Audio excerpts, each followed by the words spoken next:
confession. I used to believe that superheroes had it all figured out. Like, boom, bad guy gone. Boom, city saved. Boom, roll credits. But then I watched Avengers Endgame, and grown men were crying, cheering. I mean, I was too. But I was also in the corner, like, actually, what happens next? Because Thanos snapped away half of all life. The Avengers brought them back. Marvel paints it as the ultimate triumph.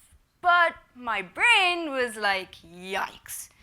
I'm an economics student. I've participated in model economic simulations. I've participated in and ranked globally in case competitions like that of Harvard Crimson's. And so you begin to see things a little differently. So my question is, did Earth's mightiest heroes just trigger the greatest economic meltdown in history? Let's set the scene. Picture this, 4 billion people gone. That's like everyone in the Americas, in Europe, in Africa, just poof. Like my motivation before finals. The IMF says that a 1% drop in the population results in a 1.5% fall in the economy. The Great Depression, that was 15%. Thanos, that's 50%. That's not a recession, that's an economic extinction. Congratulations, Thanos, you did what the financial crisis of 2008 almost achieved. But all right, as people, we panic and then we improvise. We grieve and then we rebuild.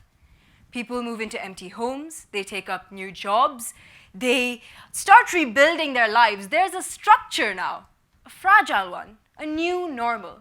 It's not perfect, but hey, we survived. And then 5 years later, the Avengers come back, say, hey, we fixed everything, and bring back 4 billion people instantly. Labor, the job market doubles overnight. The demand for food, for housing, it skyrockets. But supply? It's still in the era of, we just got over a global crisis. And then the Avengers bring everyone back, 4 billion people, instantly. Now, let me scale this back. Make it a bit simpler for us to understand, right? Imagine you're Sarah. You're all women now, I'm sorry. You lost your husband in the snap. I know, it's a bit harsh, but you pick up the pieces. You get a new job, a new apartment, and a cat. Aw. And then 5 years later, who comes in? Her legally dead husband, or worse, the original owners of the apartment. They technically never sold it. They just disappeared. So who's entitled to what? Who has the rights, the claim, the say? What do you do when 2 people legally exist in the same life? Multiply that drama by 4 billion and you don't have a heartfelt reunion. You have a legal and logistical nightmare. What the Avengers did, trying to fix a broken tap by flooding the entire house and going, hey, at least you have water now. Okay, let's take it step by step. What happens to money? What about the bank accounts of people who are declared legally dead? What happens to public debt? Filing taxes is hard enough as it is, but imagine doing that after being dead for 5 whole years. Then, the infamous inflation. A 2% drop in the US labor force in 2020, during COVID, of course, resulted in insane price surges and supply chain shattering. Imagine that, but in the reverse. Half the population comes back and says, hey, is this seat taken? Supply chains are shattered. Job markets are flooded with people whose resumes begin with previously turned to dust. Food? The UN says we can barely feed the current population.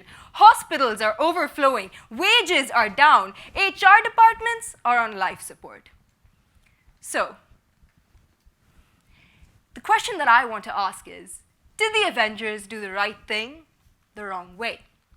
The Avengers had power, but no plan. They brought people back, yes. They reversed loss, but they also reversed 5 years of adaptation. Recovery isn't instant. This is the real question. What does it mean to bring vitality back to a system that has already remade itself? Regardless of whether you're recovering after the blip, or coping from a pandemic, or facing climate change, fixing something doesn't always mean going back to how it was. It means building something that can withstand what's next. With my consulting work with Oxford, we examined how economic systems in particular withstand pressure. Spoiler alert, most of them can't. They break before they bend. And so, it's time to realize that systems cannot be reshaped by instantaneous help. It takes years. It's seen in history. After World War II, Poland lost about 20% of its population. Recovery took decades. During 2020, COVID, global GDP fell by 3.4%. Imagine 15 times worse. Now, the question that I started my speech with, do superheroes have it all figured out? City is saved, world is restored, but the economy still buffering. Ladies and gentlemen, we don't need a magical hammer or a billionaire in a flying suit with a god complex and weird naming conventions. All we need is to think. We need systems that can withstand, that are adaptable, that are resilient. We need people to come up with hard questions, challenge easy answers, and to have ideas worth spreading. As our commercial overlord, Walt Disney once said, curiosity keeps leading us down new paths. It's our responsibility, after every superhero movie you watch, don't just ask who saved the day, ask what happens the day after. Because it's in our hands. The power to shape the world, the power to recover, the power to ensure vitality is with you. And those new paths just might be the new solution to the biggest problem. Thank you.